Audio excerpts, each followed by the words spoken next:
coming at you with freshly microbladed eyebrows, coffee cup number 2 to talk about babies do weird shit.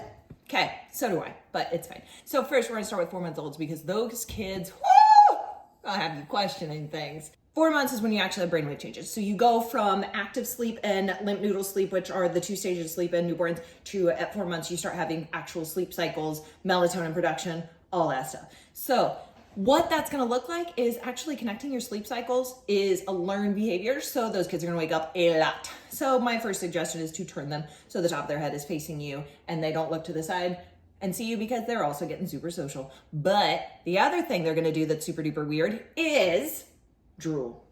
Oh my God, they're gonna be drooling. So if you're like, oh my God, my 4-month-old's been teething for months and months, it's not actually teething, most likely. And it's more likely that it's just the production of their salivary glands and they're gonna drool forever because they're also putting things in their mouth, which leads me to the next weird thing, which is you have to be on suicide watch. This is suicide watch part 1 of your 4-month-old putting everything in their mouth. Eventually you're gonna be on suicide watch for like years because they're gonna start walking and they're gonna fall down things and they're gonna ingest things and they're gonna put things in their mouth and they're gonna be trying to jump off things and you're just constantly trying to keep them from killing themselves. Next is they're gonna have weird sleep regressions outside of the 4-month sleep regression. So most of the time I see these like weird sleep regressions happen right before a big developmental milestone.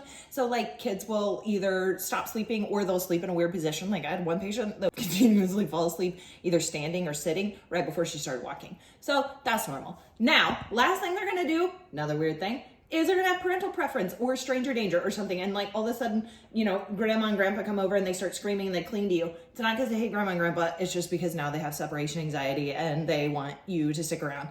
Around 9 months is when that like object permanent sticks around, which means you leave the room and it's no longer out of sight, out of mind. You leave the room and they're like, oh shit, mom still exists. I want her. And so they're gonna scream for you. But